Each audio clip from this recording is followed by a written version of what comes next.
का शेयर है, ये उनकी बदहाली का फिगर है। उनको आईना दिखाना था। और हम ये डिमांड करते हैं कि उत्तर प्रदेश के मुसलमानों के डेवलपमेंट के लिए स्कूल्स ज्यादा खोले जाएं, ताकि इनका जो ड्रॉप आउट रेट है एजुकेशन को आते आते वो उसको कम से कम उसका आधा तो रहे। ये तो माने 4% क्या बताता है। बैंक ज्यादा खोले जाएं मुस्लिम इलाकों में। तीसरे ये कि जो अगर उत्तर प्रदेश से जो माइग्रेशन होता है, पलायन होता है, जो लोग बाहर जाते हैं, उसमें 51% मुसलमान सबसे ज्यादा जाते हैं उत्तर प्रदेश को छोड़कर। उनके लिए सरकार कोई स्कीम नहीं बनाती है। ये 3-4 चीजें हैं जिसके ऊपर हर पॉलिटिकल पार्टी को सोचना जरूरी है। तो ये एक मकसद था इन 3-4 अहम चीजों को सामने लाने का। मैं बहुत सी बातें पॉलिटिकल कर सकता हूं, मगर जब हमारे जिम्मेदार स्कॉलर्स यहां बैठे हुए हैं, उन्होंने डेटा के जरिए उन तमाम बातों को बता दिया कि उत्तर प्रदेश के मुसलमानों के साथ नाइंसाफी भी हुई और डेलिबरेटली उनको बैकवर्ड रखा गया। और चाहे सरकार किसी पार्टी की हो, उन्होंने उत्तर प्रदेश के मुसलमानों को उठाने के लिए कोई काम नहीं किया और सिर्फ डराकर, फुसलाकर या उनका खौफ दिलाकर वोट हासिल करते रहे। तो ये तब्दीली अब आनी चाहिए और इस रिपोर्ट को हम उत्तर प्रदेश की जनता के सामने पेश करेंगे। उत्तर प्रदेश के उन सेकुलर जहन रखने वाले लोगों के सामने ये रिपोर्ट जाएगी। उत्तर प्रदेश के मुसलमानों के पास ये रिपोर्ट जाएगी और वो इस बात का फैसला कर लें कि कौन उनको इस्तेमाल कर रहा है, कौन उत्तर प्रदेश के मुसलमानों को उनका वोट लेकर उनको दबाया जा रहा है और कौन वोट कटवा भी है। ये डेटा इन तमाम बातों, इन सवालों का जवाब देगा। मुझे इस पर और ज्यादा बोलने की जरूरत नहीं है। मैं बेहद शुक्रगुजार हूं कि आप लोग अपना कीमती वक्त निकाल कर आए, खास तौर से हमारे मीडिया हजरात का, कि आप अपना कीमती वक्त निकाल कर करीब 1.25 घंटा यहाँ पर 1.5 घंटा बैठे रहे। तो मेरी हमारे जो मीडिया के दोस्त हैं उनसे मेरी गुजारिश है कि अगर आपको कुछ सवाल करना है तो जाहिर है आप जो चाहे सवाल कर सकते, मगर मेरे लिए बाइज़े इज्जत और फख्र की बात होगी अगर आप इस रिपोर्ट पर भी कुछ सवाल कर लें। अगर आपको कुछ पूछना है तो जरूर पूछिए।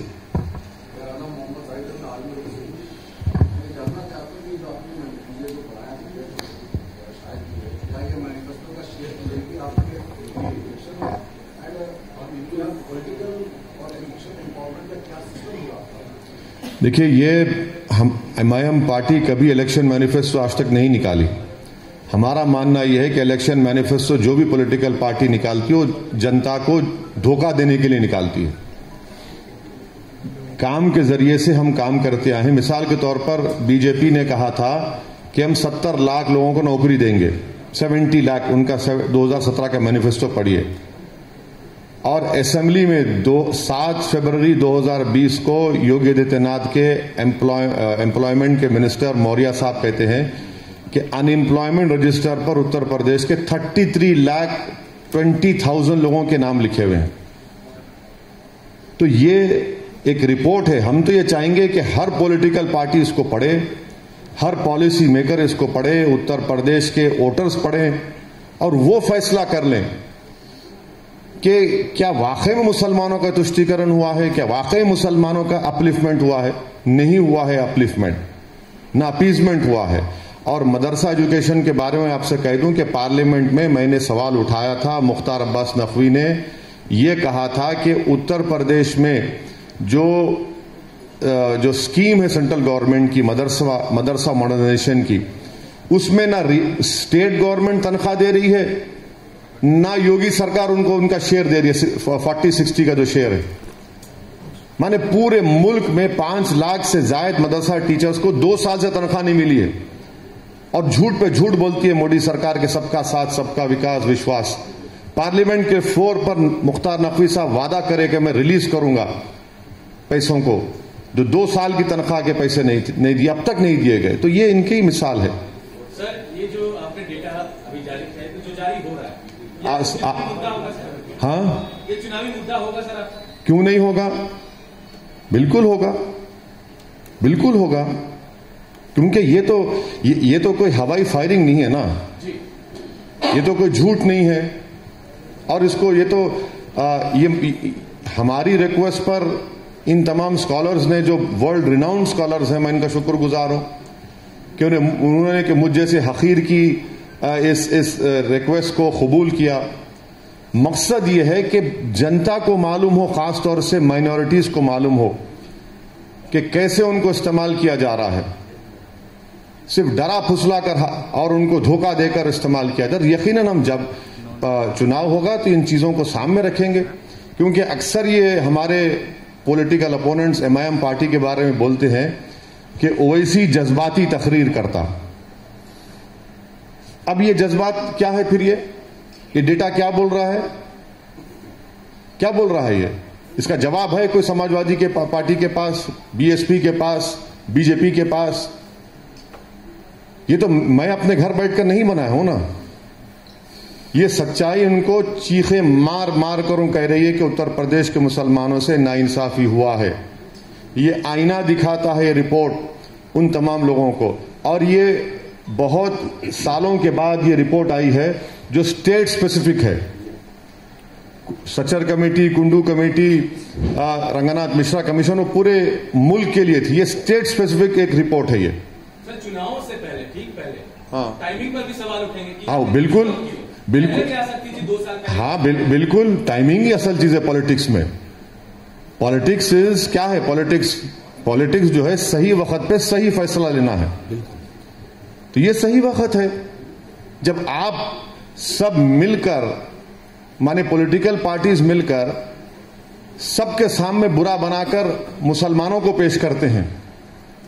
एक तरफ बीजेपी जो बोलते हैं ना अंग्रेजी में डॉग विजुअल पॉलिटिक्स इस्तेमाल करती है, और दूसरी तरफ ये जो अपने आप को सेकुलर बोलते हैं वो इस तरह की बात मुसलमानों से करते हैं। तो भाई ये बताइए फिर आपने क्या किया? आप सबको मौका मिला ना सत्ता करने का उत्तर प्रदेश में, बीएसपी को मिला, कांग्रेस को मिला, सपा को मिला, बीजेपी को मिला। तो ये जो बदहाली है ये तो 5 साल पुरानी नहीं है ना। ऐसा नहीं है कि 5 साल में हो, तो एक सिलसिलेवार है। 1999 से डेटा इसमें है। तो गिरते जा रहे हैं, हर चीज में गिरते जा रहे हैं। सर खुर्शीद अहमद, ईटीवी भारत से, इस तरीके से उत्तर प्रदेश में आपने डेटा जारी किया है, तेलंगाना में भी क्या मुसलमानों के हवाले से इस तरीके से डेटा? तेलंगाना के लिए एक मिनट सुनिए। पहला सर, तेलंगाना के लिए मैं आपसे रिक्वेस्ट करूंगा, सुधीर कमीशन की रिपोर्ट आप पढ़िए। उस रिपोर्ट को आप पढ़िए जिसके मेंबर आमिरुल्लाह खान साहब थे, उस रिपोर्ट के मेंबर वेंकट साहब भी थे, उस कमेटी के मेंबर शाबान साहब भी थे। उस रिपोर्ट को जरूर पढ़िए, और उसमें से बहुत से चीजें इंप्लीमेंट हुई, और बल्कि उस रिपोर्ट में एक स्पेसिफिक कई इलाके का जिक्र किया था। इसमें भोलकपुर मुशीराबाद का नाम का था। वहां पर जाकर इस कमेटी मेंबर्स ने कहा कि वहां सीवरेज लाइन नहीं है, वाटर लाइन नहीं है। आज आप जाकर देखिए, वहां पर हमारा एमआईएम का कॉरपोरेटर है, उन्होंने वहां पर 10 करोड़ के सिर्फ सीवरेज लाइन डलाए और 10 करोड़ की वाटर लाइन डलाई। इस रिपोर्ट के आने के बाद हम सरकार के सामने बोले देखो ये रिपोर्ट है, तो फौरन तेलंगाना के सीएम केसीआर ने कहा कि यस असद भाई इसको करना है, क्योंकि वो इलाका हैदराबाद का सबसे गरीब स्लम था। आप लोग गए थे फिजिकली वहां पर, कमेटी के मेंबर्स। दूसरा सवाल क्या था? दूसरा सवाल यह है कि जिस तरीके से सीएम ने मथुरा के ऊपर स्टेटमेंट दिया, अब बनारस के घाटों पर एक पोस्टर लगा है जिसमें कहा गया है कि गैर हिंदू घाटों पे पिकनिक स्पॉट न बना। इस पे क्या कहना है आप? तो इस पे बोलने की क्या जरूरत है? यही तो बीजेपी कर रही है, नफरत फैलाना चाहती है। उस्ताद बिस्मिल्लाह खान का नाम तो नरेंद्र मोदी ले लिए, तो उस्ताद बिस्मिल्लाह खान बांसुरी नहीं बजाएंगे, नाम तो ले लिए, मगर ये क्या पोस्टर है फिर? ये सब सरकार कर रही है, नफरत फैलाना मुसलमानों के खिलाफ। अरे इस पर बात करिए ना, आपने क्या किया मुसलमानों के लिए 5 साल में बताइए। आप तो बोलते कि appeasement for none, justice for all BJP कहती है ना, तो फिर ये क्या है बताइए? फिर आपने क्या क्या क्या जस्टिस किया मुसलमानों के साथ? तो सिर्फ नफरत फैलाना इनका काम है। तो मेरे भाई ये फिर क्या है? अगर national development minority finance corporation में 19% मुसलमानों की आबादी है, और आप उनको क्या देते हैं भैया? 20 करोड़ रुपए। एंटरप्रेन्योर्स के लिए, जबकि उत्तर प्रदेश में इतना स्किल्ड मुसलमान है आपके पास। आपने उनका ड्रॉप आउट रेट कंट्रोल करने के लिए क्या किया? आपने ग्रेजुएशन में उनका हेल्प करने के लिए क्या किया? आपने सेल्फ एम्प्लॉयमेंट में क्या किया? आपने कितने बैंक्स खोले, कितने एटीएम खोले? आप तो खोल रहे ही नहीं ना कुछ भी। आपको मालूम कि सर उत्तर प्रदेश में 2% मुसलमानों के पास भी 5 एकड़ जमीन, 2 एकड़ जमीन नहीं है। 1.70 Muslims have only less than 2 एकड़ जमीन नहीं है। अच्छा, 58% मुसलमानों के पास जमीन नहीं है। कहां गई जमीन फिर? क्यों नहीं देते फिर आप? यही मुद्दे हैं मुसलमानों के, ये असल मुद्दे हैं जस्टिस के, डेवलपमेंट के, पॉलिटिकल एम्पावरमेंट के। इसीलिए एमआईएम पार्टी हिस्सेदारी की बात कर रही है। सर अब आप दूसरों को पूछा, पूछ लीजिए, दूसरों को पूछ लीजिए। तो रूट मैप तैयार कर लिया है आपने मुसलमानों के लिए यहाँ पे? कौन है सर? सर मैं शिवाब नकवी, भारत समाचार। देखिए, ये रूट मैप नहीं है, ये एक अपलिफ्टमेंट और इनजस्टिस की रिपोर्ट है। और उसका, इस इनजस्टिस को खत्म करने के लिए इन तमाम जो सब्जेक्ट्स और चैप्टर्स पर जिम्मेदारों ने, स्कॉलर्स ने काम किया, उसके ऊपर इंप्रूवमेंट करना है और हम इसके ऊपर बात करेंगे, बोलेंगे। सर एक सवाल, पॉलिटिकल सवाल है जी। आपने गोली बाई ऐप को लेकर अपनी कई सभाओं में बोला हुआ है। ऐसा ही एक ग्रुप है, व्हाट्सएप ग्रुप है, जिसमें हिंदू प्रोस्टिट्यूट नाम की बातें कही जा रही है। हिंदू प्रोस्टिट्यूट्स, हाँ, बिल्कुल उसको बंद करना चाहिए और जो भी कर रहा है उसको गिरफ्तार करना चाहिए। इस पर कोई कॉम्प्रोमाइज होना चाहिए, बिल्कुल स्ट्रांग एक्शन लेना चाहिए। जो भी है उनको पकड़ना चाहिए, उनको अरेस्ट करना चाहिए। पंजाब में प्रधानमंत्री के दौरे को लेकर के बड़ा इशू चल रहा है, सुरक्षा। कौन है भाई आप? मेरी लाइट शबाब न्यूज़ 18 से। हाँ, प्रधानमंत्री मोदी के दौरे को लेकर के देखिए, मेरा बोलना यह है कि प्रधानमंत्री की सिक्योरिटी की ब्रीच हुई है, नंबर 1। सेकेंडली, जो सोशल मीडिया पर सिखों के खिलाफ जो नफरत फैलाई जा रही है सिक्योरिटी की ब्रीच के बाद, कि तुमको 84 याद दिलाएंगे, वो स्ट्रांगली कंडेम करना चाहिए। वो सरकार का मामला है ना, एसपीजी और स्टेट गवर्नमेंट का मामला है, मगर सिखों को क्यों बीच में लेके आ रहे हैं इसमें आप? इसको भी कंडेम करता हूं मैं। जी, एक सवाल ये है, अभिषेक मिश्रा आज तक से आप मुसलमानों की भागीदारी की बात कर रहे हैं, रिपोर्ट जो आप सामने रख रहे हैं, लेकिन यूपी के चुनाव में आपकी स्थिति क्या होगी? क्या आप गठबंधन में जा रहे हैं, अकेले रहेंगे? फिलहाल स्थिति आपकी क्या है? नहीं, आप थोड़ा रुक जाइए। अब अभिषेक भाई आपको ब्रेकिंग न्यूज देंगे थोड़े दिनों में। सर आप गठबंधन कर रहे हैं, मान ले। नहीं, भी तो वक्त तय करेगा ना। चेहरे की मुस्कुराहट क्या है सर? अरे मैं हमेशा मुस्कुराता रहता हूं, आपको मेरी मुस्कुराहट से भी फिक्र क्यों हो रही है? नहीं सर, ऐसा नहीं है। देखिए, मैं हमेशा हर हाल में खुश रहता हूं, हर हाल में खुश रहता हूं, क्योंकि मेरा काम मेहनत करना है, बाकी का ऊपर वाले के हाथ में है। तो आप हिमायती हैं सर मुसलमानों के, और कई पार्टियां। नहीं, मैं सुनिए, मैं सिर्फ मुसलमानों का हिमायती नहीं हूं, मैं हर मजलूम, कमजोर, जो मजलूम है उसका हिमायती हूं। ये गैर जरूरी कि मेरे चेहरे पे दाढ़ी और टोपी देकर ये कंक्लूजन मत आ जाइए। सर जी, जब्बार जी मीडिया से, जब्बार खान, आप पर ये आरोप बड़ा पुराना लगता आया है, जैसा कि बिहार चुनाव को लेकर के लगता है। आप वहां पर गए, 5 सीटें आपकी जीती और आरजेडी गठबंधन को हटा दिया। कुछ वैसा ही उत्तर प्रदेश में बीजेपी के इशारे पर कर रहे हैं और आपको फंडिंग इसके लिए अलग से की जाती है। बिल्कुल आपके ही घर में तय हुआ ना। अभी तक आप 90% रख लिए, खाली 10% आप मुंह मिठाई दिए मुझे। आप ही के घर में हुआ था वो डील, क्यों भूल रहे हैं आप? कहां है 90%? लाके दीजिए, हमको भी जरूरत है इलेक्शन में। अगर आप मुझे नहीं देना चाहते तो आसिम वखार को दे दीजिए, लखनऊ में रहते हैं, दे दीजिए। सर 2022 के चुनाव में लगभग सभी पार्टियों ने अपनी रैलियां निरस्त कर दी हैं, आगे आपका क्या है? देखिए, ये अगर प्रशासन इजाजत देता है तो हम करेंगे। आप ये देखिए कि सितंबर में यूनाइटेड किंगडम ने, अमेरिका ने सितंबर 2020 में इन्होंने बूस्टर शॉट का ऑर्डर दे दिया था, और इनको ये मालूम हो गया था कि थर्ड वेव या जो भी ओमाइक्रॉन हो, जो भी आएगा।